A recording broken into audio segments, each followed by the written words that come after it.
Selamat pagi anak-anak kami semua. Kita bertemu kembali di pagi hari yang indah ini dengan materi yang baru, yaitu tentang hakikat dosa.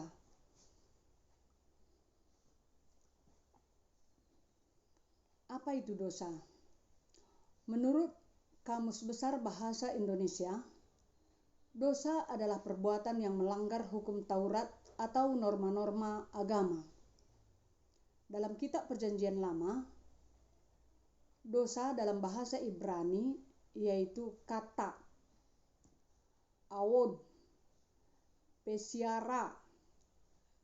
Berarti dosa adalah segala bentuk pelanggaran terhadap perintah Tuhan. Bisa kita baca dalam Mazmur 51 ayat 6. Dosa adalah semua pemberontakan kepada Allah dan berlawanan dengan kehendak Allah.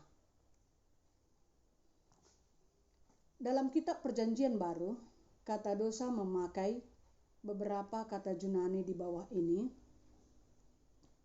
Pertama, hamartia, berarti meleset dari jalan Allah, pelanggaran terhadap perintah Allah, ataupun perbuatan salah yang menyimpang dari jalan Allah.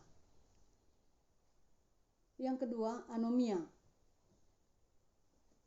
berarti menentang terhadap hukum Allah. Semua perbuatan durhaka, pelanggaran terhadap hukum. Yang ketiga, adikia, berarti segala bentuk kejahatan, kekejaman, atau perbuatan kelaliman, atau tindakan ketidakadilan. Yang keempat, apistia, berarti sikap dan tindakan ketidaksetiaan ataupun ketidakpercayaan.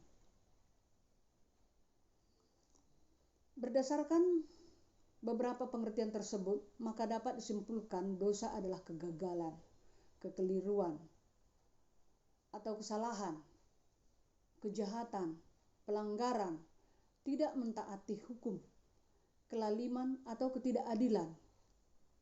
Dosa merupakan pemberontakan manusia kepada kehendak Allah, yaitu sikap manusia yang ingin sama dengan Allah.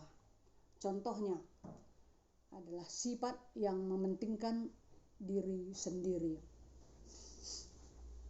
Ada beberapa hal yang mengikuti tindakan dosa. Yang pertama, dosa menyebabkan manusia suka berbuat perbuatan kejahatan. Itu bisa kita baca dalam Kejadian 6 ayat 5. Yang kedua, dosa membuat manusia tidak taat kepada Allah dan menjadi seterunya. Artinya seterunya yaitu lawan Allah. Bisa kita baca dalam Roma 8 ayat 7 dan Roma 5 ayat 10. Ketiga, dosa merusak seluruh aspek kehidupan dan memperbudak hidup manusia. Artinya dosa itu merusak aspek kehidupan kita, dan dosa itu memperbudak hidup kita. Kadang kita nggak sadar bahwa kita telah diperbudak oleh dosa. Itu bisa kita baca dalam Roma 7 ayat 14. Yang keempat, dosa masuk dalam diri manusia melalui keinginan-keinginan manusia. Sebenarnya diri kita ini pada awalnya itu, begitu kita lahir, sebenarnya kita itu adalah baik. Tapi semakin besar, semakin dewasa, bukan iman kita yang dewasa. Yang dewasa adalah keinginan daging kita. Jadi 99% bisa dikuasai dengan keinginan kita, artinya mengarah kepada dosa. Yang seharusnya dalam diri kita sehari-hari ataupun perbuatan kita harus kita mengikuti kehendak Allah.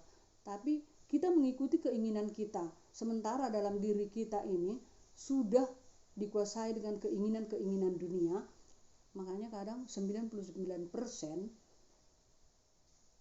keinginan kita ini mengarah kepada dosa. Jadi kuasailah, artinya hidup kita maunya dikuasai oleh kehendak Tuhan, jangan keinginan kita.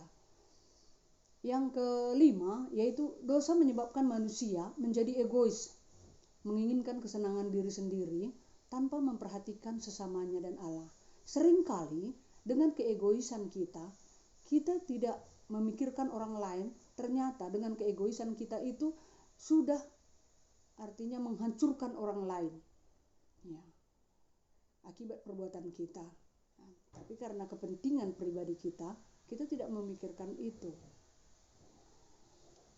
Yang keenam, dosa menyebabkan kerusakan moral bagi manusia dan mengalahkan keinginan baik manusia.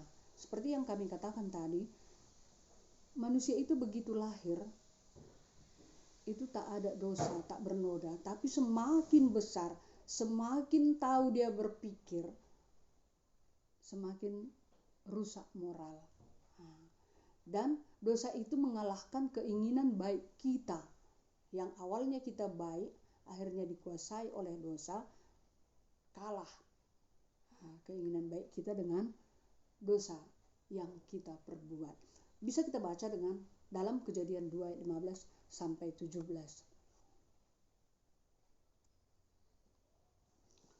Kita lanjutkan dengan proses kejatuhan Adam dan Hawa ke dalam dosa. Manusia pertama yang ditempatkan Tuhan di Taman Eden, yang awalnya baik tapi jatuh ke dalam dosa. Bagaimana prosesnya ini? Kenapa manusia itu jatuh ke dalam dosa? Kita lihat. Yang pertama yaitu benih dosa dimulai saat manusia meragukan kebenaran firman Allah. Bisa kita baca dalam Kejadian 2 ayat 16 sampai 17 dan Kejadian 3 ayat 1 sampai 4. Kenapa? Kita lihat manusia yang pertama itu sangat baik. Tapi kenapa mereka jatuh ke dalam dosa? Ketika manusia itu ditempatkan Tuhan di Taman Eden, firman Allah bagi mereka, semua buah pohon di Taman Eden ini boleh kamu makan, tetapi buah pohon yang terletak di tengah Taman Eden ini jangan kamu makan, bahkan jangan kamu pegang. Apabila kamu memakannya, kamu akan mati. Tapi apa yang terjadi ketika manusia itu digoda oleh ular untuk memakan buah pohon itu? Ular berkata, makanlah buah ini. Jawaban manusia, tidak. Apabila kami memakannya, kami akan mati. Lalu ular berkata, tidak. Kamu tidak akan mati, tetapi kamu sama seperti Allah. Disitulah manusia meragukan kebenaran firman Allah tersebut. Ya. Ketika manusia sudah meragukan kebenaran firman Allah, disitulah benih dosa itu masuk ke dalam manusia itu. Yang kedua, keinginan menjadi sama dengan Allah membuat manusia melihat pohon itu menjadi menarik dan kelihatan enak untuk dimakan dan menarik hati karena akan memberi pengertian. Bisa kita baca dalam Kejadian 3 ayat 5. Ya. Keinginan itu tadilah, keinginan yang menjadi sama seperti Allah. Itulah yang membuat manusia jatuh ke dalam dosa. Dan begitu dia ingin sama seperti Allah, dia melihat buah pohon itu menarik dan enak untuk dimakan, lalu dia makan. Kita lihat yang ketiga, manusia memberontak dan melawan kehendak Allah. Diwujudkan dengan mengambil dan memakan buah yang menjadi larangan Allah. Disitulah pemberontakan manusia bagi Tuhan. Berarti manusia itu jatuh ke dalam dosa karena melanggar perintah Allah.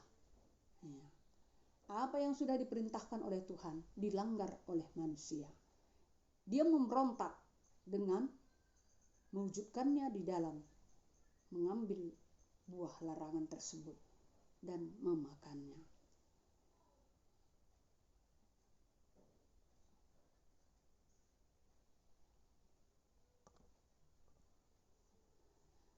Inilah pembelajaran kita pada hari ini. Lanjutannya kita buat di minggu depan. Dan bisa kamu baca, bisa kamu tuliskan lagi materi ini dan kamu pelajari. kuasai materi ini. Dan ada tugas, sudah tertulis di kolom tugas. Ada 3 tugas itu, kamu kerjakan dan kirimkan kepada ibu lewat Google Classroom ini. Sekian dan terima kasih. Tuhan Yesus memberkati.